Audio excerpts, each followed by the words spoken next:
জানুয়ারি সন্ধ্যার দিকে আমেরিকার দুজন কূটনীতিক আমাদের ইন্টারিম গভর্নমেন্টের প্রধান দখলদার ডক্টর মোহাম্মদ ইউনূসের সাথে দেখা করেন এবং ইউনূসের সাথে যারা দেখা করেছিলেন সে দুইজনকে এবং কি সেটা আমি আপনাদেরকে সেটাও বলছি যে আলবার্ট গাম্বিস তিনি যুক্তরাষ্ট্রের সাবেক ভারপ্রাপ্ত under secretary of state, Donald Trump প্রশাসনের সময় তিনি স্টেট ডিপার্টমেন্টের জ্যেষ্ঠ দায়িত্বে ছিলেন। মূলত কূটনীতিক, নিরাপত্তা ও পররাষ্ট্র নীতির বিভিন্ন গুরুত্বপূর্ণ বিষয়ে কাজ করেছেন এই আলবার্ট গাম্বিস। এবং মর্স এইচট্যান তিনি যুক্তরাষ্ট্রের সাবেক অ্যাম্বাসেডর এট লার্জ, বিশেষ দূত। ট্রাম্প প্রশাসনে তিনি গ্লোবাল ক্রাইম জাস্টিস বিষয়ে রাষ্ট্রদূত ছিলেন। মানবাধিকার লঙ্ঘন, গণহত্যা, যুদ্ধ অপরাধ, আন্তর্জাতিক বিচার সংক্রান্ত ইস্যুতে কাজ করতেন। সহজভাবে বললে দুইজনই ট্রাম্প সরকারের উচ্চ পর্যায়ের মার্কিন কূটনীতিক, পররাষ্ট্র নীতি ও মানবাধিকার বিষয়ে পরিচিত মুখ। এই দুইজন দেখা করে আমাদের ইউনূস সাহেবের সাথে। এবং আপনারা এখন এই মুহূর্তে যদি যান, আপনারা ইউনূস সাহেবের ফেসবুক পেজ, যেটা মানে গভর্নমেন্ট অ্যাডভাইজার বাংলাদেশ, সেখানে গেলে দেখবেন দেখা হয়েছে পরশুদিন সন্ধ্যা 6টায়, যেখানে ইউনূস সাহেব প্রতি সেকেন্ডে কার সাথে দেখা হয়, কে আসে, এটা খুব দ্রুত কিন্তু উনি দেয়। কিন্তু এই দুইজনের সাথে দেখা এবং কথা হওয়ার বিষয়টা উনি স্বীকার করেন হচ্ছে যে গতকাল রাতের বেলা। তার আগ পর্যন্ত তিনি মানে প্রায় 17-18 ঘন্টা তিনি এই জিনিসটা দিতে চাননি, এবং দিতে চাননি বিধায় ব্যাপক প্রেসারে পড়েছিলেন। প্রেসারে পড়ে এরপরে উনি প্রকাশ করতে বাধ্য হন যে এদের সাথে দেখা হয়েছে। এই দুজন কূটনীতিক কি করতে এসেছিল আসলে? এই দুজন কূটনীতিক এসেছিল ডোনাল্ড ট্রাম্পের বার্তা নিয়ে। আপনারা জানেন যে মিস্টার খলিল সাহেবকে অনেক আগেই দিল্লিতে ডেকে নেওয়া হয়েছিল, সেখানেও মার্কিন কূটনীতিকরা ছিল, সেখানেও তারা ইনক্লুসিভ ইলেকশনের কথা বলছে। এরপরে আপনার দোহায় নিয়ে যাওয়া হয়েছে, কাতারের দোহায়, সেখানেও, এবং সর্বশেষ কয়েকদিন আগেও ওনাকে আবার আমেরিকায় ডেকে নেওয়া হয়েছে। এই দুইজন আপনার আমাদের ইউনূস সাহেবের কাছে 12 তারিখে আসলে ইলেকশন হবে কিনা এবং ইলেকশন ইনক্লুসিভ হবে কিনা সেটা জিজ্ঞেস করছে। সেটা জিজ্ঞেস করার পরে তিনি যেটা বললেন যে হ্যাঁ 12 তারিখ ইলেকশন হবে। আমি এর আগেও আপনার এই সবাইকে বলেছি, আপনার পল কাপুরের সাথে কথা হয়েছে, সার্জিও গৌরের সাথেও কথা হয়েছে, ওনাদেরকেও বলেছি আমরা 12 তারিখে ইলেকশন করব। আমার বিরুদ্ধে বিভিন্ন প্রপাগান্ডা চলছে, আমি 12 তারিখ ইলেকশন করে নির্বাচিত সরকারের হাতে ক্ষমতা ছেড়ে দিয়ে যাব, আমি এর চেয়ে 1 ঘন্টাও বেশি থাকবো না, আমিও চাই যে নির্বাচিত সরকার নিয়ে যাক, এই সেই। এগুলো বলার পরে তখন এই দুই কূটনীতিক ওনাকে আবার প্রশ্ন করেন যে আওয়ামী লীগের বিষয়ে সিদ্ধান্তটা কি। তো আওয়ামী লীগের বিষয়ে তো আপনারা সাউথ আফ্রিকার সেই বর্ণবাদ বিরোধী আন্দোলনের পরে ট্রুথ কমিশন যে ব্যবহার হয়েছিল সেটার বিষয়ে তো চিন্তা। উনি বলে যে না, আওয়ামী লীগ তো ক্ষমা চায়নি। তখন এরা নাকি ধরে বসছে যে ক্ষমা চাইবে না, সেটা তো হচ্ছে ট্রুথ কমিশন বসার পরে সেখানে সবাই মিলে একটা দেশকে আগায় নিতে হলে সব পক্ষ থাকতে হয়। কোনো পক্ষ থাকবে কোনো পক্ষ থাকবে না সেটা না, অ্যাকসেপ্ট মৌলবাদ থাকতে পারবে না সেই দেশে, সমস্ত রাজনৈতিক দল থাকতে পারবে, মৌলবাদীরা ছাড়া বাকি সবাই থাকতে পারবে। মার্কিন প্রশাসনের সবচেয়ে বড় ভয় হচ্ছে যে মৌলবাদ, এবং তারা দেখতে পারতেছে যে এই যে মৌলবাদীরা হাদিকে হত্যা করার পরে আবার এই মৌলবাদীদেরকে যেভাবে ইউনূস গভর্নমেন্ট প্রোভাইড করেছে, সবকিছু দিয়ে জ্বালাও পোড়াও করাইছে, এইটা মার্কিন প্রশাসনের মাথায় ঢুকেছে। এই ঘটনার পরে 4টা হিন্দু লোককে জ্বালিয়ে মারা হয়েছে, যেটাও মার্কিন প্রশাসনের কাছে অলরেডি গেছে, এবং যেটা পোপ যেটা খ্রিস্টানদের সবচেয়ে বড় ধর্মীয় নেতা পোপ যখন বাংলাদেশের কথা বলেছেন, তখন কিন্তু মার্কিন সরকার, ইউরোপিয়ান সরকার সবার মাথায় টনক নড়েছে। এরপরে স্পেশালি এই দুইজনকে পাঠানো হয়েছে, এবং এরা নাকি এটাও বলে গেছে যে আওয়ামী লীগের উপর থেকে নিষেধাজ্ঞা তুমি তুলে যাইতে হবে, পরবর্তী সরকার আসলে তুলবে এগুলা না, তোমাকে তুলে যেতে হবে। এবং তুমি যদি এই মুহূর্তে যদি নাও পারো আওয়ামী লীগকে নিয়ে ইলেকশন যদি করতেও তুমি পারো, সেটাও তুমি 12 তারিখের পরে তুমি 12 ঘন্টা আর থাকতে পারবে না, তুমি সাথে সাথে দিয়ে যেতে হবে। এগুলো বলে টলে আসার পরে ওরা নাকি দেখতেছিল যে এটার প্রচার হয় কিনা, কিন্তু এটার প্রচার যখন না হয়েছে তখনই আবারও এরা প্রেশার দিয়েছে, কেন এটা প্রচার করলা না, যে আমরা এসেছিলাম, দেখা হয়েছে, কি কি কথা হয়েছে। এরপরে সরকার সামান্য এতটুকুই দিয়েছে যে এই দুইজন এসেছিল, ট্রুথ কমিশনের বিষয়ে কথা হয়েছে, নির্বাচন নিয়ে আমরা এই কথা বলেছি, বাকি আর কথা সরকারও প্রকাশ করে নাই। ওরা তো এখনো প্রকাশ করে না, ওরা তো পরে গিয়ে প্রকাশ করবে এগুলো। বাসস, যেটা সরকারি সংবাদ সংস্থা, ওটা না পারতে দুই একটা লাইন শুধু লিখেছে। এখন মার্কো রুবিও শেখ হাসিনার সাথে এই পুরো বিষয়গুলো নিয়েই সম্ভবত এনারা আসার আগেই কথা বলে ফেলেছেন, এবং সেখান থেকে মার্কো রুবিও শেখ হাসিনাকে কনফার্ম করেছেন যে আওয়ামী লীগ বাংলাদেশের রাজনীতিতে বড় ফ্যাক্টর। এমন 6 থেকে 7 কোটি লোক আওয়ামী লীগের ভোটার আছে। আওয়ামী লীগ একটা বড় রাজনৈতিক দল, বাংলাদেশের জন্য সর্ববৃহৎ রাজনৈতিক দল আওয়ামী লীগ, এবং তারা রাজনীতি করতে পারবে না, এটা হইতে পারে না। এই ব্যাপারে তিনি দেখছেন, এবং আওয়ামী লীগকে রাজনীতি করার পূর্ণাঙ্গ অধিকার দিতে হবে, এগুলো নাকি কথা হয়েছে বেসিক। এরপরে ভেতরে আরো কি কি কথা হয়েছে সেটা জানা যায়নি। তবে সেখানে সম্ভবত আপনার অজিত দোভাল সহ আরো 3-4 জন, মানে ইন্ডিয়ার হাইয়েস্ট লেভেলের কিছু লোক ওখানে উপস্থিত ছিলেন। এই মুহূর্তে মার্কো রুবিও বা আমেরিকান গভর্নমেন্টের এই বিশেষ দূত সকলেই একটা ব্যস্ত, কারণ হচ্ছে যে বাংলাদেশ একটা জঙ্গি রাষ্ট্রে পরিণত হচ্ছে। পাকিস্তানের সাথে সম্পর্ক যেমন ঘটছে, তেমন চায়না এবং টার্কির দিকেও ঝুঁকছে বাংলাদেশ, এবং যেটা আপনার আমেরিকা পছন্দ করছে না। এখন এমনও হতে পারে আমেরিকার যা যা চাহিদা বা আমেরিকা যা যা চায় তা হয়তো পেয়ে গেছে ম্যাক্সিমাম, সামান্য কিছু যা আছে সেটা হয়তো আওয়ামী লীগ যদি ইয়েস করে দেয় তাহলেই ফিল্ডে আবার ঘুরে দাঁড়াবে আওয়ামী লীগ। 6 মাসের ভিতরে আবার আওয়ামী লীগ ফিল্ডে, 1 বছরের ভিতরে সেকেন্ড নির্বাচন। এইসব ঘটনা হওয়ার পর আজকে দেখেন, উইদাউট এনি আগের ডিক্লারেশন, আজকে তারেক জিয়ার সপরিবারে ডক্টর ইউনূস সাহেবের সাথে দেখা করতে গেছে, কারণ তারেক জিয়াও ভয়ে ভীত যে আসলে কি হতে যাচ্ছে। কারণ মার্কিনীদের যে প্রেশার ডাক্তার ইউনূসের উপর আছে, এটা ডাক্তার ইউনূস স্বীকার করুক আর না করুক, এই যে আমি যে কথা বলছি, আমার পেছনের যে ব্যানার বা যে ছবিটা দেখছেন সেখানে ডাক্তার ইউনূসের চেহারাটা দেখেন, এবং ওই দুইজন কূটনীতিক যারা এসেছিলেন ডাক্তার ইউনূসকে চাপ দিচ্ছেন, তারা সকলে এখন চাপ দিচ্ছে ইনক্লুসিভ ইলেকশনের জন্য। মার্কো রুবিও আবার বলেছেন যে ইনক্লুসিভ ইলেকশন ছাড়া বাংলাদেশ স্থিতিশীল হবে না। এখন যদি কোনো ইলেকশন করে কোনো গভর্নমেন্টও দেয়, সেটা তো আর বিনিয়োগ আসবে না। এ হচ্ছে যে মূল কথা। ফোন আলাপ হয়েছে মার্কো রুবিও এবং আমাদের সাবেক মাননীয় প্রধানমন্ত্রী শেখ হাসিনার সাথে। শেখ হাসিনা দিল্লিতে আছেন, ওনার সাথে মার্কো রুবিওর সাথে ফোন আলাপ হয়েছে। তো আগে চলুন আমরা একটু জেনে নিই যে কে এই মার্কো রুবিও। মার্কো রুবিও তিনি হচ্ছেন যে যুক্তরাষ্ট্রের একজন প্রভাবশালী রাজনীতিবিদ ও কূটনীতিক। তিনি বর্তমানে যুক্তরাষ্ট্রের পররাষ্ট্র মন্ত্রী হিসেবে দায়িত্ব পালন করছেন, তার মানে স্টেটের দায়িত্ব পালন করছেন, এবং ডোনাল্ড ট্রাম্পের খুবই কাছের একজন ব্যক্তি এই মার্কো রুবিও, যিনি অনেক বিষয়ে সিদ্ধান্ত নেন এবং ডোনাল্ড ট্রাম্প সেটা ফলো করেন। তো হঠাৎ করে মার্কো রুবিও কেন শেখ হাসিনার সাথে কথা বলেছে? অলরেডি আপনারা জানেন যে গত 2 দিন আগেই পল কাপুর এবং সার্জিও গোর অলরেডি তাদের নিয়ে নিয়েছেন, তাদের যে পোস্টিং ছিল সেটা নিয়ে নিয়েছেন, এবং আপনার বেন ক্রিস্টারসন বাংলাদেশের অ্যাম্বাসেডর হিসাবে নিয়োগপ্রাপ্ত হয়েছেন। আজকে তিনি রাষ্ট্রপতির সাথে দেখা করে তার পরিচয়পত্র পেশ করেছেন। এর ভিতরে যেটা ঘটনা ঘটেছে সেটা হচ্ছে যে গত পরশুদিন, মানে 12 তারিখ, তর্কের খাতিরে যে নির্বাচন হবে এবং হবে, সেই নির্বাচনে যদি আওয়ামী লীগের অংশগ্রহণের সুযোগ না থাকে, সেই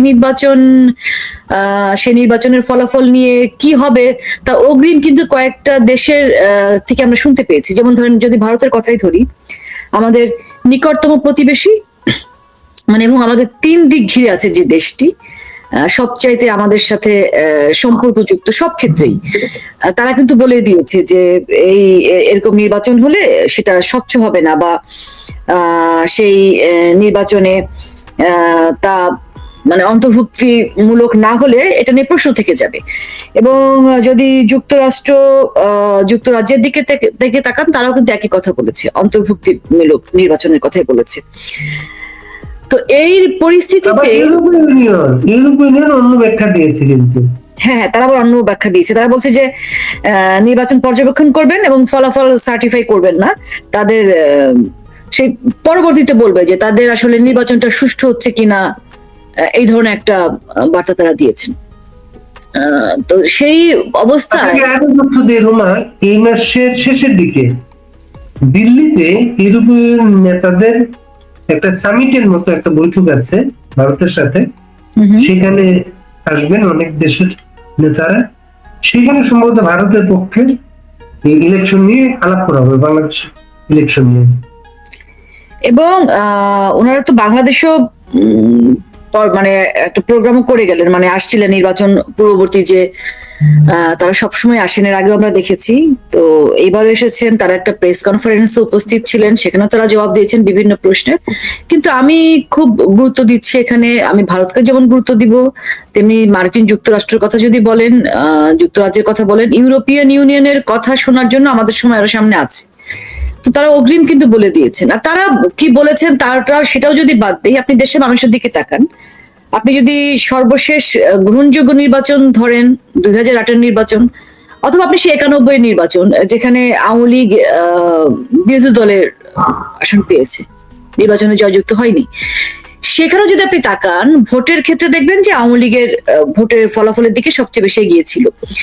দেশের এত বড় একটা বৃহত্তম দল, দেশের অধিকাংশ মানুষ যে দলে সমর্থন করে, সেই মানুষদেরকে বাদ দিয়ে আপনি যদি নির্বাচন অংশগ্রহণ করেন বা নির্বাচন চালিয়ে যান, তাহলে সেই নির্বাচনের ফলাফল তো অর্ধেক মানুষ তো অংশগ্রহণই করছে না। আপনি যদি 14-র কথা বলেন, আপনি যদি 24-এ নির্বাচন বা 18 নির্বাচনের কথা বলেন, সেখানে কিন্তু অবারিত সুযোগ ছিল সবার নির্বাচনে অংশগ্রহণ করার। এখন কোন দল যদি নির্বাচনে অংশ না নেয়, সেটা তাদের দলীয় সিদ্ধান্ত, এবং সেখানে আপনি জোর করে তাদেরকে তো নির্বাচনে অংশ নেওয়াতে পারেন না, সেটা কিন্তু একটা দিক। তারপরে সে নির্বাচনটা মন্দ নির্বাচন ছিল, সে নির্বাচন কিন্তু তারপরেও সবাই ভালো নির্বাচন বলেনি। আর সেখানে আপনি আওয়ামী লীগ নির্বাচনে অংশ নিতে চাচ্ছে, আপনি তাদেরকে নিষিদ্ধ করে রাখছেন তাদের কার্যক্রম। তারা দেশে এবং দেশের যে তৃণমূলের নেতাকর্মী বা সমর্থক যারা, তাদেরকে আপনি সবাইকে ধরে ধরে জেলে পুরে রেখেছেন, এবং এমতো অবস্থায় আপনি একটা নির্বাচন অনুষ্ঠিত করছেন। সেই নির্বাচনের ফলাফল কি হবে সেটা তো বোঝাই যাচ্ছে, এবং মানুষের কাছেও এর গ্রহণযোগ্যতা কতটুকু হবে। আপনার কাছে আবার আসছে রুমা, আমরা এখন মহিতুর রহমান শান্তর কাছে যাই। শান্ত এবং রুমা দীর্ঘদিনের বন্ধু, মানে ছোটবেলা থেকে বন্ধু তারা। এবং রুমা শুনে শান্ত খুব সেজে গুজে একটু ভাব আছে শান্তর মাঝে। আমি ভাই ভাই আমি এভাবেই থাকি, আমি এইভাবেই থাকি, রোমাও এইভাবেই থাকে। আপনি এটা শুধু শুধু আমাদেরকে বিপদে ফেললেন না। শান্ত রুমা টের পান না, শান্ত জ্ঞানের সাথে সাথে শান্তর লোকজন কিন্তু অবিরাম লিখছেন ময়মনসিংহের গর্ব শান্ত ভাই। হ্যাঁ, কিন্তু গোপালগঞ্জের গর্ব রুমা তেমন কিন্তু কেউ কেউ কোনো লেখানো হয় নাই। শান্তর কাজ কিনা যায় না। শান্ত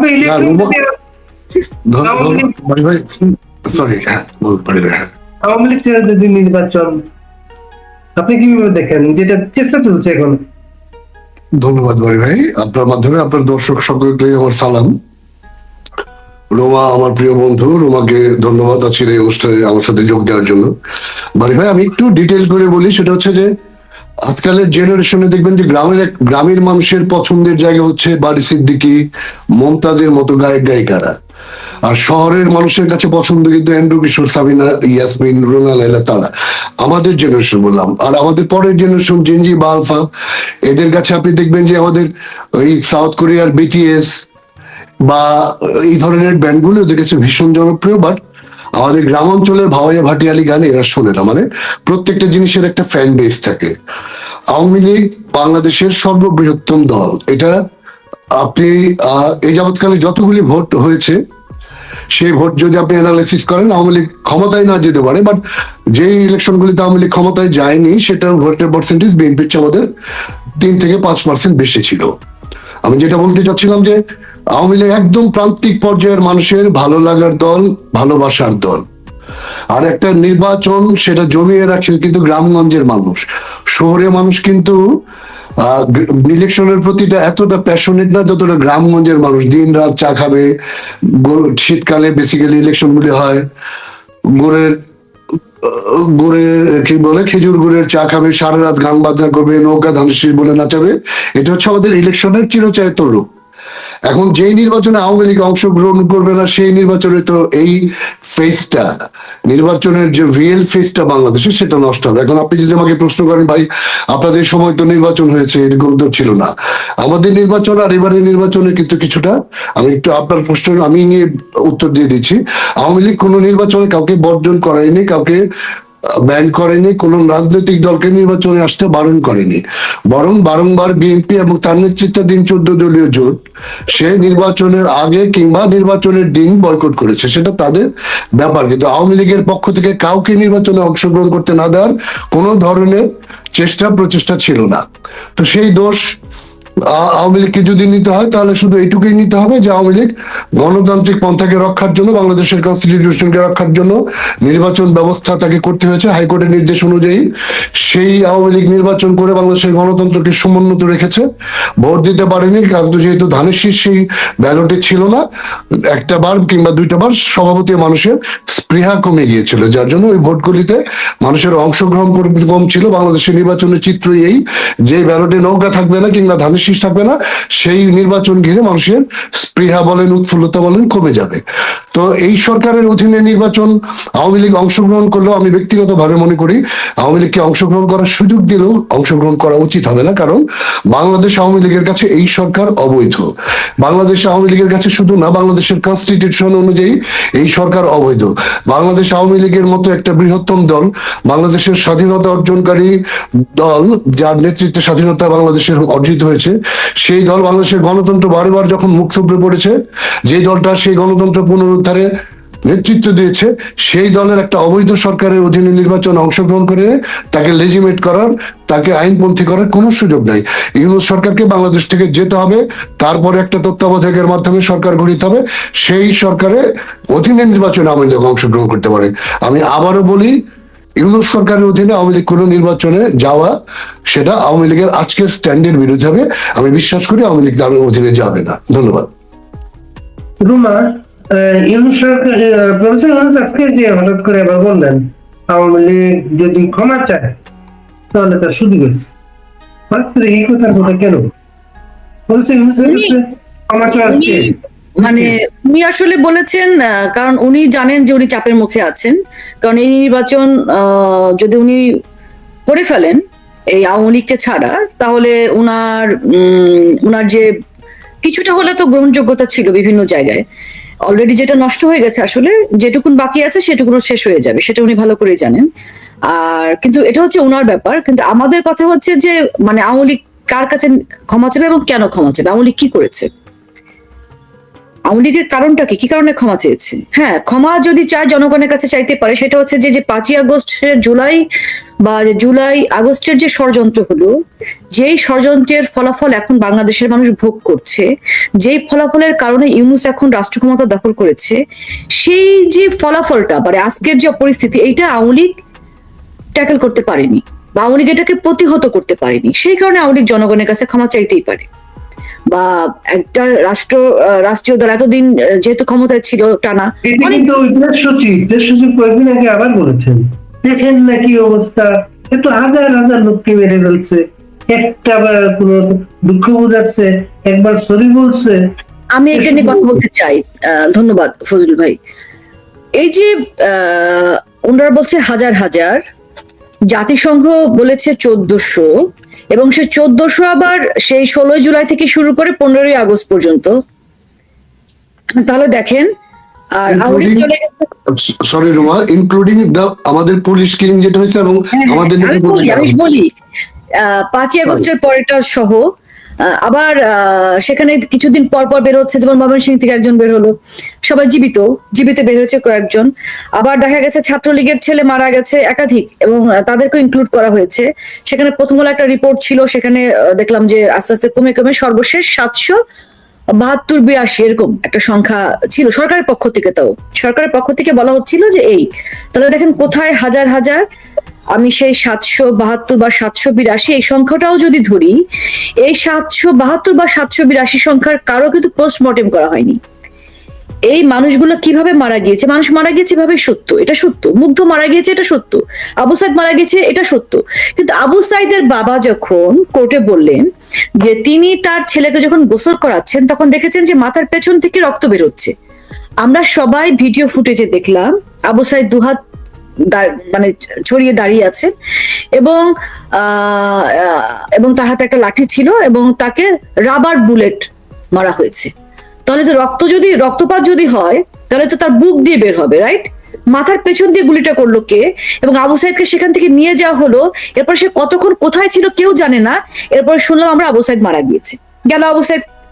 প্রশ্ন এবার আসছে মুগ্ধটার ভিডিও ফুটেজ কিন্তু আমরা দেখছি। মুগ্ধকে যেই জায়গা থেকে গুলি করা হয়েছে সেখানে কোনো পুলিশ কিন্তু ছিল না। তাহলে কারা মুগ্ধকে গুলি করেছে? আমরা কিন্তু স্নাইপারের কথা শুনছি এবং স্নাইপারের কথা আমরা কানে শুনছি, ব্যাপারটা এরকম না, অনুমান করে বলছি না। এই জুলাই আগস্ট ষড়যন্ত্রের সঙ্গে যারা প্রত্যক্ষভাবে যুক্ত ছিল তারা কিন্তু বলেছে তারা পুলিশ হত্যা করেছে, তারা ছাত্র হত্যা করেছে, তারা মানুষ মেরেছে, না হলে কিন্তু আজকে এই পরিস্থিতি তৈরি হতো না। আমরা যে সে মেজর শুভ তার স্নাইপার দিয়ে সে কিভাবে কি করেছে আমরা শুনেছি।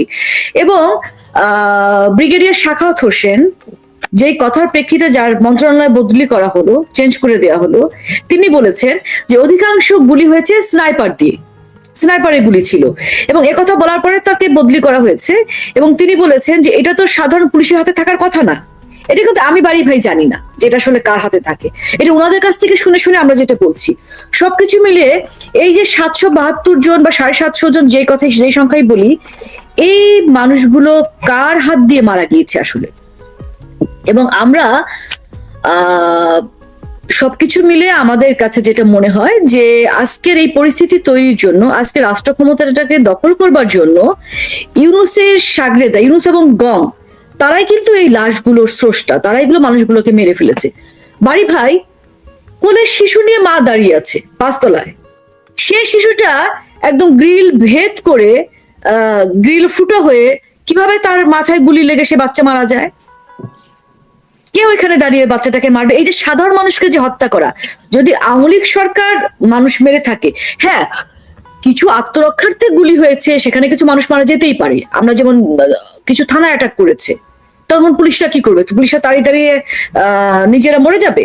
আমরা দেখেছি যে সিরাজগঞ্জে কিভাবে একদম একটা থানা পুড়িয়ে পুলিশদেরকে মারা হয়েছে, সেখানে গর্ভবতী একজন পুলিশ কর্মকর্তাও ছিলেন। যাত্রাবাড়িতে পুলিশদেরকে উপরে কিভাবে অ্যাটাক করা হয়েছে আমরা দেখেছি। সেখানে কি পুলিশরা দাঁড়িয়ে আসলে হেলিকপ্টার থেকে মারার ওই গল্পটা কিন্তু এখন আর নাই, কারণ হেলিকপ্টার ওইরকম হেলিকপ্টার বাংলাদেশে নাই যে হেলিকপ্টার গুলি করা যায়, ওইরকম হেলিকপ্টার বাংলাদেশে নাই। তাহলে আপনি দেখেন এই যে, তাহলে ক্ষমাটা কি কারণে চাবে বাড়ি ভাই? ক্ষমাটা আওয়ামী লীগ কার কাছে চাইতে পারে? যে এই যে মানুষগুলো রক্ষার দায়িত্ব যেহেতু আওয়ামী লীগ সরকারের ছিল, যেভাবেই হোক রক্ষার দায়িত্ব তার, এই শত্রুদের হাত থেকে রক্ষার দায়িত্ব তার, সেই হিসেবে তো আওয়ামী লীগ অবশ্যই মানে আমরা সবাই ক্ষমা চাই যে সরকারের পক্ষ থেকে, যে এই জানমালের দায়িত্ব যেহেতু সরকারের উপরে ছিল। কিন্তু সরাসরি যদি আপনি হত্যাকারী বলেন, সেখানে আমার প্রশ্ন আছে। আপনাকে প্রমাণ করতে হবে যে আওয়ামী লীগ হত্যাকারী, কাকে কাকে মেরেছে আপনাকে প্রমাণ করতে হবে। আপনি পোস্টমর্টম ছাড়া লাশগুলো আপনি দাফন করেছেন কেন? ইভেন গোপালগঞ্জে আপনি দেখেন, গোপালগঞ্জে যে হত্যাকাণ্ড গুলো 16 জুলাই, সেখানে কি করেছে? আবার সেই পরবর্তীতে দাবির মুখে লাশ কিন্তু তোলা হয়েছে, সেটা আমরা দেখেছি যে পোস্টমর্টম ছাড়াই কিন্তু দাফন করা হয়েছে। সাধারণত আপনার কাছে আসে এই পোস্টমর্টম লাশ দাফনটা সর্বশেষ বাংলাদেশে বিদেশ থেকে ফরেন্সিকের লোকজন আনা হয়েছে এবং রায়বাজার বধ্যভূমিতে গণকবরে লাশ তুলে তাদেরকে আইডেন্টিফাই করা হয়েছে। খুব দরকার ছিল এই মুহূর্তে একটা দাবি সবার যে এই যেহেতু ফরেন্সিকের লোকজন এসছে, প্রতিটা লাশকে তদন্ত করা উচিত, নিয়ে আসলে কে কিভাবে মারা গেছে ফরেন্সিকের মাধ্যমে সেটা সম্ভব। এটি কিন্তু আপনাদের কাছেও কোনো দাবি শুনলাম না কিন্তু আমরা। বারে ভাই এই ঘটনাটা আমি জানি, 114 জনের একটা লিস্ট হয়েছে, 114 জনের লাশকে পোস্টমর্টম করবে। আমি আপনাকে আপনি রোমাকে আগের যে কোশ্চেনটা করেছিলেন এর একটা ছোট্ট আমার একটু এডিশন আছে, সেটা হচ্ছে ডক্টর ইউনূস আওয়ামী লীগকে ক্ষমা চাইতে বলার রাইট নাই, কারণ তাকেই ক্ষমা চাইতে হবে জাতির কাছে। আওয়ামী লীগের যতটুকু ভুল বা ত্রুটি 5ই আগস্টের আগে সেটা প্রশাসনিক অদক্ষতার জন্য হতে পারে, বাট এই ঘটনার সমস্ত দায়ভার ডক্টর ইউনূসকে নিতে হবে, কারণ এটা একটা মোটিভেটেড মেটিকুলাস প্ল্যানে বা ছাত্রদেরকে হত্যা করা হয়েছে। বাড়ি ভাই, আপনাকে আমি একটা জিজ্ঞেস করি, মুগ্ধ যেদিন মারা গেল তার আগের দিন এই আন্দোলনে ঢাকা শহরে লক্ষ লক্ষ মানুষ অংশগ্রহণ করেছে।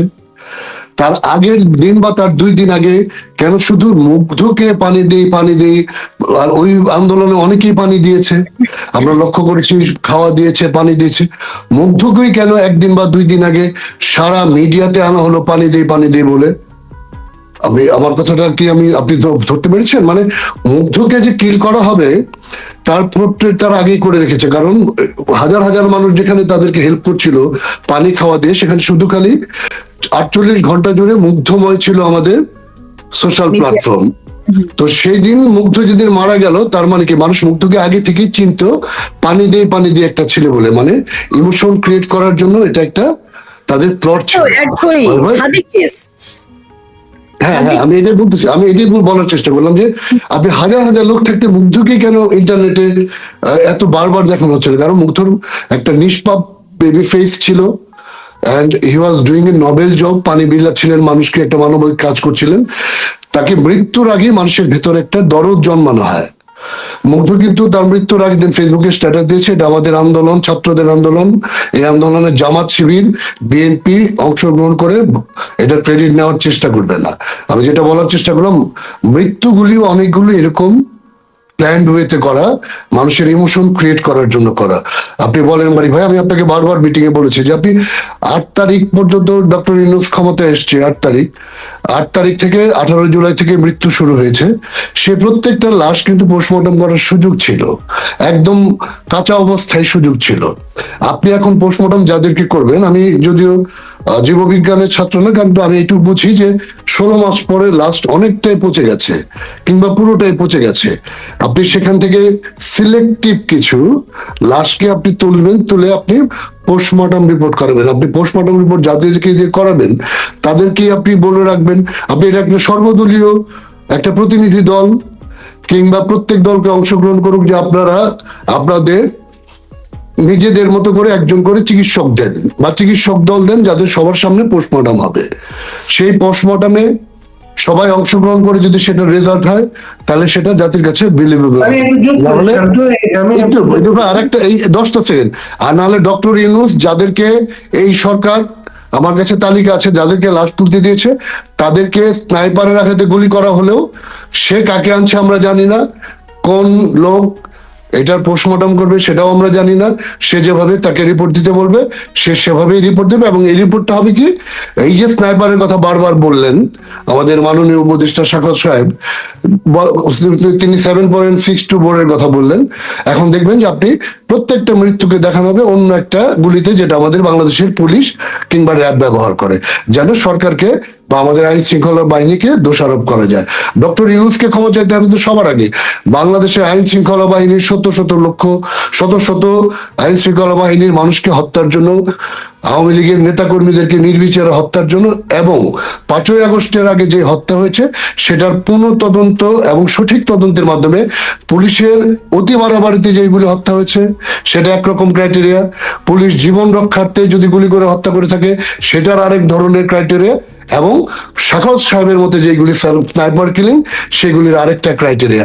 এটার বিচার তদন্ত আগে পরে হবে, এবং সেই তদন্তে ডক্টর ইউনূস যেহেতু ইতিমধ্যে জাতিসংঘে যে ডক্টর আমাদের ওই বিল ক্লিন্টন ফাউন্ডেশন একটা প্রোগ্রামে বলেছেন, যেটা অনেক আগের প্ল্যান করা, এই প্ল্যানের অনেকটা কারিগর একটা ছেলেকে দেখিয়ে বলেছেন, তার মানে তিনি জানতেন। সেই প্ল্যানের অংশ হিসেবে এই বাংলাদেশে ডক্টর ইউনূসের একদিন সকল হত্যাকাণ্ডের অনেকটা দায় নিয়ে বিচার হবে, এবং বাংলাদেশের সংবিধানে হাত দেওয়ার চেষ্টার জন্য, বাংলাদেশের মুক্তিযুদ্ধকে অবমাননা করার জন্য ডক্টর ইউনূসকে অচিরেই বাংলাদেশের বিচারের সম্মুখীন হতে হবে। একটু অ্যাড করি যেটা বাড়ি ভাই, যেহেতু আপনার একটু হেল্প করে, যেটা ফরেনসিকের ব্যাপারটা পৃথিবীতে এত অগ্রসর হচ্ছে, মিশরের যে পিরামিড, যেগুলো পিরামিডের ভেতর যে মমিগুলা ছিল, সেই মমিগুলো আজকে গবেষণার মাধ্যমে তার দাঁত, চুল, নখ, হাড়, নানা তদন্তের মাধ্যমে তার বয়স, ওই হাড়ে ওই জায়গায় সে আঘাত পেয়েছিল, হ্যাঁ, সমস্ত কিছু কিন্তু আজকের যুগে বলা সম্ভব হচ্ছে, হাজার হাজার বছর আগের ঘটনা। বাড়ি ভাই সরি বাড়ি ভাই ইন্টারাপ্ট করার জন্য। আমি কিন্তু ফরেন্সিক রিপোর্ট যে এই 16 মাস পরে করা যাবে না আমি সেটা বলছি না। আমি বললাম যে নিহতের সংখ্যা ইনক্লুডিং পুলিশ এবং আমাদের ছেলে পেলে সহ 800 কাছাকাছি। এবং আপনি 114 আপনি 114 সবার আগে নিশ্চিত করতে হবে। আপনি 114 জন কেন, আপনি অ্যারাউন্ড 800 লোকের আপনি যদি 114 জন করতে পারেন তাহলে আপনি তো 800 জনের করতে পারবেন। অবশ্যই, এবং অবশ্যই। সেটা আপনাকে জাতির সামনে, আপনি যখন একটা ন্যাক্কারজনক ট্রায়াল করলেন, একজন রাষ্ট্রপ্রধান তার ফাঁসি দেওয়ার জন্য তড়িঘড়ি করে একটা ট্রায়াল যখন আপনি সিসি ক্যামেরার সামনে করতে পারলেন, শেখ হাসিনা যদি এইগুলি হত্যার জন্য তার যদি রায় হয়, তার যদি ফাঁসি হয়, তাহলে আগের সরকারের প্রত্যেকটা হত্যাকাণ্ডের জন্য তো সবার রায় হবে। আপনি এরশাদকে ফাঁসির রায় দিতে হবে, খালেদা জিয়াকে ফাঁসির রায় দিতে হবে, জিয়াউর রহমানকে ফাঁসির রায় দিতে হবে, কারণ তাদের প্রত্যেকের আমলে পুলিশের গুলিতে কেউ না কেউ নিহত হয়েছে। আপনি যদি সেটা সিসি ক্যামেরার আন্ডারে করতে পারেন, আপনি সকল হত্যাকাণ্ডের ফরেন্সিক রিপোর্ট আপনি সিসি ক্যামেরার আন্ডারে করবেন, জাতি যেন দেখতে পারে, তাহলে সেখানে আপনার সক্রিয়তা, সেখানে আপনার অ্যাটলিস্ট আপনার একটা থাকবে, কি বলে, আমাদের কখনো ওইটা নিয়ে কমপ্লেন করার জায়গা থাকবে না। না সেই কারণ সবার আড়ালে প্রকাশ্যেই তারা ক্যাঙ্গারু কোর্টের নামে যা কিছু করছে, আড়ালে যদি কোনো তদন্ত তারা করে বা ফরেন্সিক রিপোর্ট তারা বের করে, সেই রিপোর্ট আসলে কি হবে এটা বোঝাই যাচ্ছে যে রিপোর্টটা তাদের পছন্দ মতোই তৈরি হবে। আর দুই হচ্ছে, হ্যাঁ, যেহেতু বুলেটের বিষয় তো, সো বুলেট তো পচে যাবে না, বুলেট থাকবে, সীসাটা তো থাকবে, কাজেই কোন বুলেটে তারা নিহত হয়েছেন এটা কিন্তু আইডেন্টিফাই করা যাবে। এরপরে প্রশ্ন আসবে যে বুলেটটা কারা ব্যবহার করে, কিভাবে আসলো। আগে হচ্ছে কোন বুলেটে হত্যা হয়েছে, কিভাবে হত্যা হয়েছে, তারপর কারা হত্যা করেছে, সেই প্রসঙ্গ পরে আসবো। অথচ আপনি তো আগেই কোর্টের রায়টায় সবকিছু দিয়ে দিয়েছেন। আপনি কিন্তু দেখেন এই ফরেন্সিক রিপোর্টের আগে, তদন্তের আগেই আপনি আপনার মতো ইচ্ছে মতন একটা রায় টাইপ দিয়ে বসে আছেন। তো আপনি শুধু রায় না, ধরেন একটা মানুষকে ফাঁসির মৃত্যুদণ্ড দেওয়া হয়েছে, তারপরে জমির কথা প্লটের রায় প্লাস হচ্ছে প্লটের শুরু আরেকটা রায় আসবে খুব তাড়াতাড়ি, যেটা হচ্ছে টিউলিপ এবং শেখ হাসিনা। এখন আবার আজকে স্বরাষ্ট্র উপদেষ্টা বলেছেন শেখ হাসিনা এবং জয়কে উদ্দেশ্য করে, সাহস থাকলে আসেন দেশে, ফিজ করেন। অস্থির মনে হচ্ছে, তাই একজন কিন্তু এক এক ধরনের কথা বলছে। আপনি দেখেন একই সরকারের প্রধান উপদেষ্টা এক ধরনের কথা বলছেন, স্বরাষ্ট্র উপদেষ্টা আর এক ধরনের কথা বলছেন, আর তাদের ভিতরে কথার মধ্যেও কিন্তু কোনো মানে মিল নেই বা একটা কমপ্লিট বাক্য আপনি পাবেন না, আপনি কনফিউজড হয়ে যাবেন। এবং এটা এই ঘটনার জন্যই না, আমরা কিন্তু প্রথম থেকে দেখে আসছি যে মনে হচ্ছে যে সরকারের ভেতরে আরো একাধিক উপসরকার আছে, কোন ইস্যুতেই কিন্তু তার একমত হন না, এক একজন এক এক ধরনের কথা বলেন। পররাষ্ট্র উপদেষ্টা একটা কিছু বলছেন, তো প্রধান উপদেষ্টা একটা কিছু বলছেন, আবার তাদের যারা গং আছে, মানে তাদেরকে যারা চালায়, তারা সেই গুন্ডারা, তারা আবার এক ধরনের কথা বলছেন। এই যে সাহস থাকলে দেশে এসে দেখান, এই কথাটার মানেটা আসলে কি? আপনি দেখেন দেশের আওয়ামী লীগের সমর্থক যাদেরকে মনে করা হয় যে আওয়ামী লীগের সমর্থক, তাদেরকে ধরে ধরে গ্রেফতার করা হচ্ছে মানে কি, মানে জেলখানা ভরে গেছে, থাকার জায়গা নেই। প্রতিটা জেলখানারই কিন্তু একই রকম অবস্থা। যারা ভেতরে ছিলেন তারা বাইরে এসে বলছেন যে সবকিছু অপর্যাপ্ত, মানে 5 জনের থাকার জায়গা যদি 15 জন থাকে তাহলে সে কি অবস্থাটা কিরকম হয়।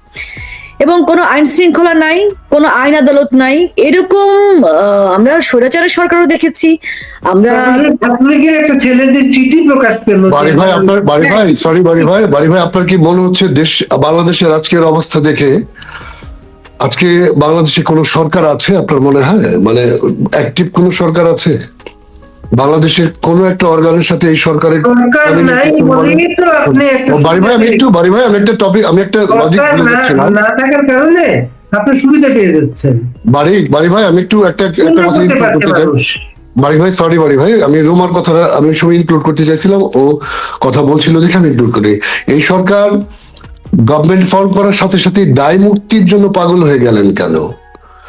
উনি তো বিচার করবেন আওয়ামী লীগের, উনি তার নিজের লোকদেরকে কেন দায় মুক্তির জন্য পাগল হলেন? কারণ হচ্ছে এই, আপনি 5 তারিখের আগে, 8 আগস্ট পর্যন্ত টেনে আনা হয়েছে। হ্যাঁ 5 তারিখ পর্যন্ত যদি দিত তাহলে বুঝতাম যে এখানে তাদের আন্দোলনে অংশগ্রহণ করেছে, তারা প্রয়োজনে হত্যা করেছে, সেটার দায় মুক্তি দেওয়ার একটা লজিক থাকতো।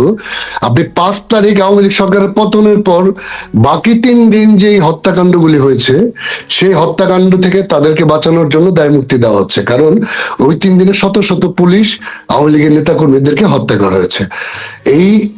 এই সরকার জানেন শুধু এই 3 দিনের জন্য না বাড়ি ভাই, এই সরকার জানেন পুরোটা আন্দোলন জুড়েই, যেহেতু ডক্টর ইউনূস আগে থেকেই আপনি জেনেছেন যে আন্তর্জাতিক লবি নিয়োগ করে রেখেছিল শেখ হাসিনাকে ডিফেম করার জন্য, জামাতের যিনি আন্তর্জাতিক বিষয়ক সম্পাদক বা ইউরোপীয় ইউনিয়নের কোনো একজন ব্যক্তি সেটা প্রকাশ করেছেন।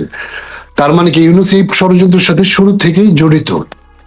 যেহেতু উনি জানতেন আমাদের এই তরুণদের, আমাদের এই সন্তানদের হত্যা করার পেছনে তাদের একটা বড় হাত আছে, তার জন্য তিনি দায় মুক্তির জন্য পাগল হয়ে গিয়েছিলেন এবং সেই দায় মুক্তি অধ্যাদেশ দিয়েছেন। আপনি জেনে রাখবেন, বঙ্গবন্ধুর খুনিদেরকে ইন্ডেমনিটি দিয়ে বাঁচানো যায়নি, আমাদের সন্তানদের রক্ত নিয়ে যারা আজকে এই বাংলাদেশ বানিয়েছে, এই বাংলাদেশকে 100 বছর পিছিয়ে দিয়েছে, তাদেরকে একদিন ইন্ডেমনিটি বাতিল করে বিচার করা হবে। আমি বাড়ি ভাই আপনাকে আপনার আউট অফ সিলেবাস আমি একটা কথা বলতে চাই, সেটা হচ্ছে দেখুন বাংলাদেশের যে আজকে প্রেক্ষাপট, একটা দেশপ্রেমিক মানুষ কিন্তু কখনো এই দেশটাকে এইভাবে হতে দিত না। সে চালাতো, ভালো করে চালানোর ব্যবস্থা করতো, আর যদি না পারতো সে সরে যেত, তার চেয়ে কম্পিটেন্ট কাউকে দিত।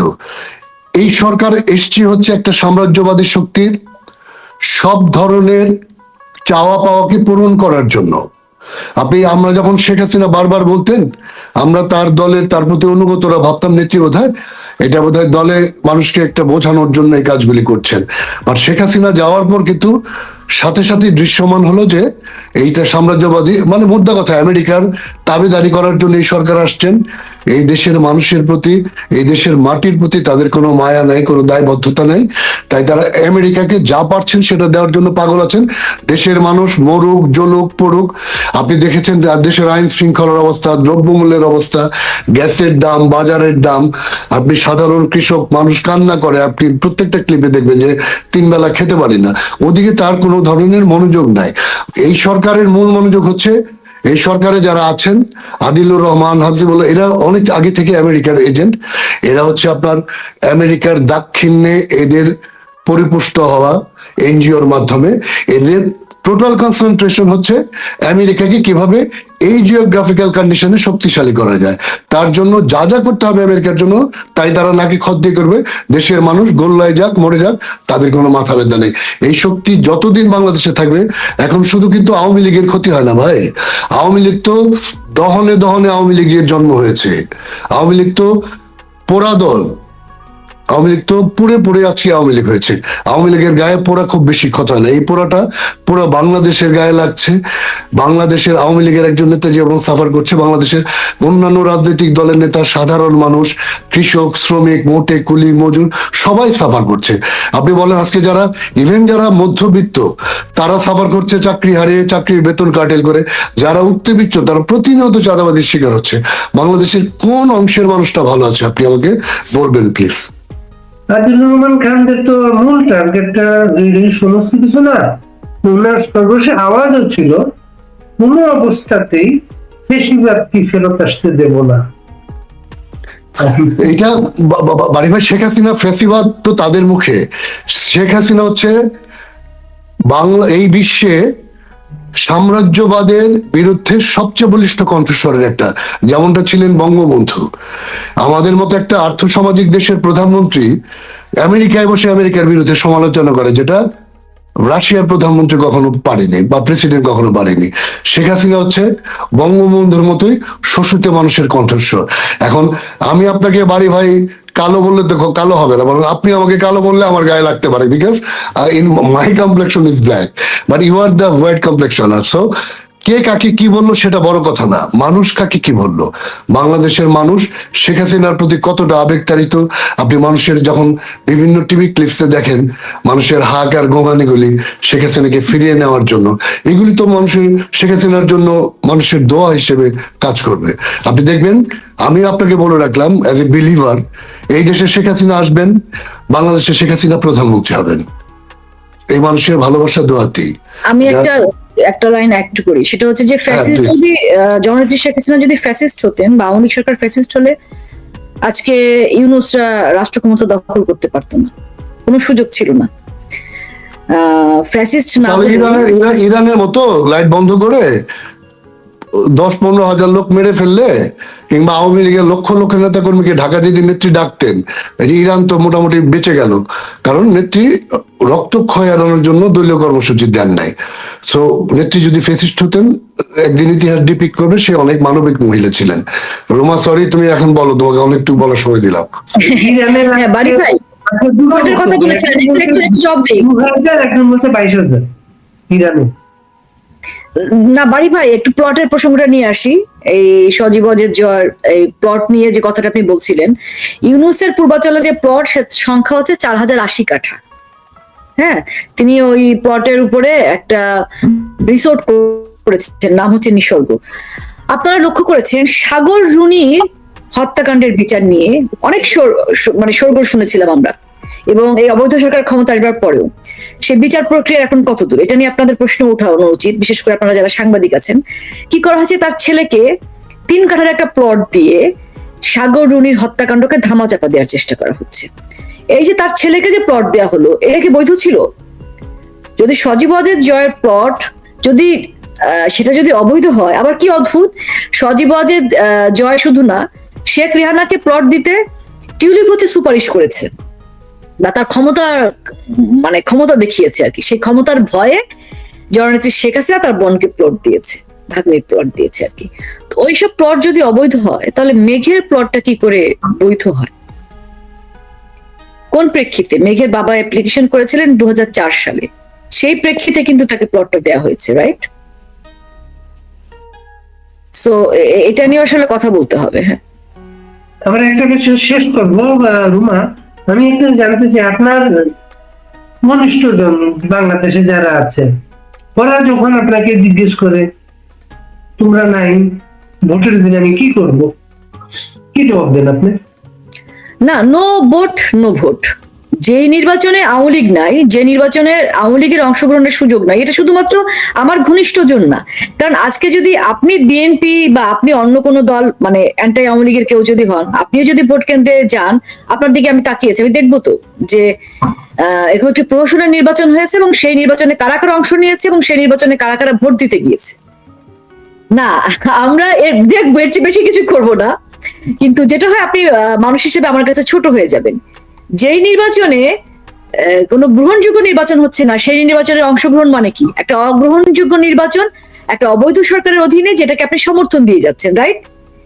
তো যে বলে না, আমরা তো পড়তাম ছোটবেলায় যে অন্যায় যে করে আর অন্যায় যে সহে, তো কাছাকাছি আর কি আমরা তাদেরকে হেট করি। তো বিষয়টা ওরকমই হয়ে যাবে। আপনি যদি শান্তর অফ করা, কিন্তু শান্ত বুঝতে পারছে না।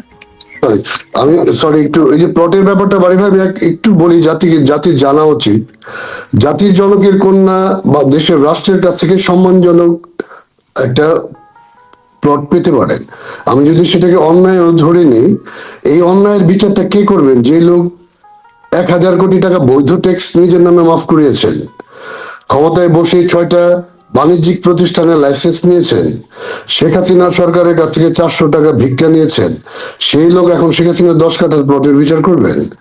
আপনি যদি বলি জিয়াউর রহমান সাহেব মৃত্যুর পর খালেদা জিয়াকে রাষ্ট্র 1 টাকায় প্লট দিয়েছে 2টো, তাহলে খালেদা জিয়ার আপনি কি করবেন? এবং একটা প্লট থাকলে তো আরেকটা প্লট তুমি নিতে পারো না। তাহলে আপনি এরশাদ সাহেব যে, আমি জানি না এটা, এই এরশাদ সাহেবের এই ব্যাপারটা আমার কাছে এখনো ক্লিয়ার না। তো তাহলে তো আজকে জিয়া পরিবারকে আপনার এই ধারায় বিচার করতে হবে। আপনি রাষ্ট্রের প্লট নিয়েছেন কেন? আপনি এরশাদ সাহেবের প্রেসিডেন্ট স্যুট বলা it was given by the authority of army, তাহলে আপনি যদি সত্যি হয় তাহলে তো এরশাদ সাহেবকে আপনার মনোত্তর বিচার করতে হবে। আমি বলছি যে প্লট নেওয়াটা বাংলাদেশের রাজনৈতিক পরিকাঠামোতে খুব বেশি চোখে বাজার মতো কিছু না, কারণ আমরা এমপিরা প্লট পাই, অনেক চাকরিজীবী পায়, অনেক রাজনীতিবিদরা পায়, এবং কি শেখ হাসিনার সময়ে অন্যান্য রাজনৈতিক দলের কণ্ঠশিল্পী যারা, তারাও 10 কাঠা করে প্লট পেয়েছেন। তো আমি সেটা বলতে চাইছি যে আপনি বিচার করবেন, তাহলে নবীজির উম্মত হিসেবে আপনাকে আগে চিনি খাওয়া ছাড়তে হবে। আপনি নিজে সৎ হয়ে, ব্যারিস্টার রুমিন 10 কাঠার প্লট। হ্যাঁ আমি সেটাই বললাম যে আপনি বিচার করবেন আমি অন্যায় করেছি, আপনি তার চেয়েও অনেক বেশি অন্যায় অভিযুক্ত, তা আপনার মুখে আমার বিচার শোভা পায় না। আর বিচারটা কে করবে? ডক্টর ইউনূস একটা অবৈধ সরকার, বাংলাদেশের সংবিধানের সকল রকমের নর্মস নষ্ট করে সে সরকার এসছে, তার বিচারের জন্যই তো তাকে বেঁচে থাকতে হবে। আমি তো দোয়া করি ইউনূস বেঁচে থাকুক অনেকদিন, সে দেখুক সে বাংলাদেশের কি কি ভায়োলেশন করেছে, তো একদিন তো তাকে উদ্ধার করাতে হবে। সো শেখ হাসিনার বিরুদ্ধে আর কিছু পেলেও আপনি অর্থনৈতিক কোন ধরনের কেলেঙ্কারি পাবেন, এটা আমি আপনাকে গ্যারান্টি দিয়ে বলছি। তার আশেপাশে লোকজনকে আপনি খুঁজে পেতেও পারেন, বাট মাননীয় প্রধানমন্ত্রী শেখ হাসিনা যদি কোনোদিন ডাকাতি করা হলো, চোর ডাকাতি গণভবনে কি পেয়েছে? মাছ, কয়টা শাড়ি। তো না, আমি সেটা বললাম যে আপনি আপনাকে একটু গ্যারান্টি দিচ্ছি, এই সরকার বাড়ি ভাই এই সরকার কিন্তু হঠাৎ করে আসা সরকার নয়, এটা দীর্ঘদিনের পরিকল্পনায় গবেষণালব্ধ সরকার। এই সরকারের উইং হ্যান্ডস অনেক বড় বড়, অনেক প্রশস্ত। আমি আপনাকে বলে দিই, এই সরকার 10 বছর থাকলেও শেখ হাসিনার নামে কোনো অর্থনৈতিক কেলেঙ্কারি বের করতে পারবে না। যেদিন বের হবে শেখ হাসিনার নামে, আমি আপনাকে জাতির কাছে আপনার মাধ্যমে আমি আজকে কথা দিচ্ছি, তাহলে তো আমি শেখ হাসিনার কর্মী হিসেবে মিথ্যাবাদী হয়ে গেলাম, আমি আমার দলীয় পদ ছেড়ে দেবো। It's a promise to the nation. শান্ত, আপনাকে শেষ আমার জানার ইচ্ছা, ইলেকশন যদি যারা করে ফেলে আপনারা কি করবেন? ইলেকশন আমি বিশ্বাস করি ইলেকশন হবে না মানে গায়ের জোরের না। বাংলাদেশের মানুষ আওয়ামী লীগকে ছাড়া, বাংলাদেশের মানুষ শুধু এখানে আওয়ামী লীগের প্রশ্ন না ভাই, 5 তারিখের পর থেকে এই 16 মাসে এখন জাতিতে দল নাই, জাতি এখন একটা আদর্শের ভিত্তিতে দুভাগ হয়ে গেছে, মুক্তিযুদ্ধের পক্ষে, মুক্তিযুদ্ধের বিপক্ষে।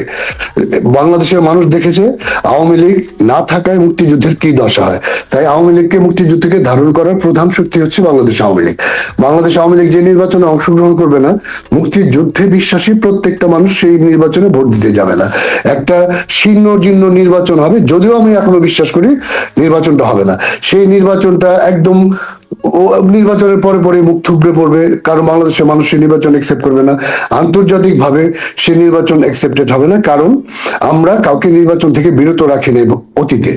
এই নির্বাচনে যদি আওয়ামী লীগকে আপনি বাইরে রাখতে চান, আমি আবার বলি ইউনূসের আন্ডারে নির্বাচন হবে না, আর হলেও আওয়ামী লীগ যাবে না। যদি হয় আওয়ামী লীগকে বাইরে থাকতে হবে, মুক্তিযুদ্ধের সকল মানুষকে সাথে নিয়ে সেই নির্বাচন বয়কট করে বুঝিয়ে দিতে হবে বাংলাদেশ মুক্তিযুদ্ধের দেশ, বাংলাদেশ 71-এর দেশ, বাংলাদেশ বঙ্গবন্ধুর দীর্ঘ পরিশ্রমের লালিত স্বপ্নের দেশ। আপনি ভোটার পার্সেন্টেজ যখন 20-এর নিচে নেমে যাবে, তখন তারা এটা বুঝতে পারবে এদেশের মানুষ মুক্তিযুদ্ধকে ভালোবাসে, সেই ভালোবাসা থেকে বঙ্গবন্ধু শেখ হাসিনাকে ভালোবাসে। রুমা, আপনি কি শেষ করবেন? আপনার শেষ বক্তব্য আজকে আমাদের, মানে নির্বাচন নিয়ে কথা বলবো তো কি হবে? নির্বাচন কোনো মেসেজ যদি আপনার থাকে? না, যদি নির্বাচন, আমারও যেটা মনে হচ্ছে যে নির্বাচন আসলে হবে না মানে নির্বাচন করবে না, তাই হবে না। আর নির্বাচন যদি তারপরও হয়েই যায়, যদি হয়, তাহলে অবশ্যই ভোটার যারা আছেন তারা ভোট কিন্তু যাবেন না। এই কারণে যাবেন না যে আমি যেটা বলেছি আগেই, যে আপনি নৌকার সমর্থক নাও হতে পারেন, আপনি সুস্থ স্বাভাবিক একজন মানুষ, এবং আমি আশা করব আপনি একজন দেশপ্রেমিক মানুষ। কোন দেশপ্রেমিক মানুষ এই ইউনূসের এই কার্যক্রমকে বৈধতা দিতে পারে না। আপনার নির্বাচনে অংশ নেওয়া মানে হচ্ছে আপনার এই সেই 16 জুলাই থেকে শুরু করে এখন পর্যন্ত যে পরিমাণ হত্যা করা হচ্ছে বাংলাদেশের মানুষকে, সেই হত্যাকে আপনি সমর্থন করছেন। যে পরিমাণ মানুষজনের বাড়িঘর পুড়িয়ে দেওয়া হয়েছে, জ্বালিয়ে দিয়েছে, সেই জ্বালানো পোড়ানোকে আপনি সমর্থন করছেন। সনাতনী ভাই বোনদের যে অসম্মান করা হচ্ছে, লুটতরাজ করা হচ্ছে, ধর্ষণ করা হচ্ছে যে হারে, গণহারে, সেই ধর্ষণকে আপনি, সেই লুটপাটকে আপনি সমর্থন করছেন। কাজেই ইউনূসের কোন রকম কাজের বৈধতা যেখানে দেওয়ার একটা সুযোগ আছে, আপনি সেখানে নিশ্চয়ই আপনার নেতিবাচক একটা অবস্থান আপনার থাকবে। আপনি অবশ্যই ভোট কেন্দ্রে যাবেন না, এবং আপনার ভোট কেন্দ্রে না যাওয়ার মানেই হচ্ছে আপনি ৭১-এর যে মুক্তিযুদ্ধ, আপনি তাকে সমর্থন করেন, এবং আপনি বাংলাদেশ, যেখান থেকে আমাদের বাংলাদেশ রাষ্ট্রটি এসেছে, আপনি সেই রাষ্ট্রটাকে সমর্থন করেন। তো কেউ ভোট কেন্দ্রে যাবেন না, আওয়ামী লীগ হোক বা ভাই ভাই, আপনি শেষ করার আগে 10 সেকেন্ড বলে দিই, এই নির্বাচন ডক্টর ইউনূসের অধীনে যে নির্বাচনে যদি কেউ অংশগ্রহণ করে, আমি আওয়ামী লীগ ব্যতীত বলছি না, আপনি পয়েন্টটা খেয়াল করবেন, ডক্টর ইউনূসের এই সরকারের অধীনে যদি কেউ নির্বাচনে অংশগ্রহণ করে, সরকার গঠন করে, সেই ব্যক্তিবর্গ এবং তার শাসনকাল সহ কোনো এক সুন্দর দিনে মুক্তিযুদ্ধের তাদেরকে কাঠগড়ায় দাঁড়াতে হবে, ব্যক্তি এবং তার শাসনকাল সহ। ধন্যবাদ ভাই।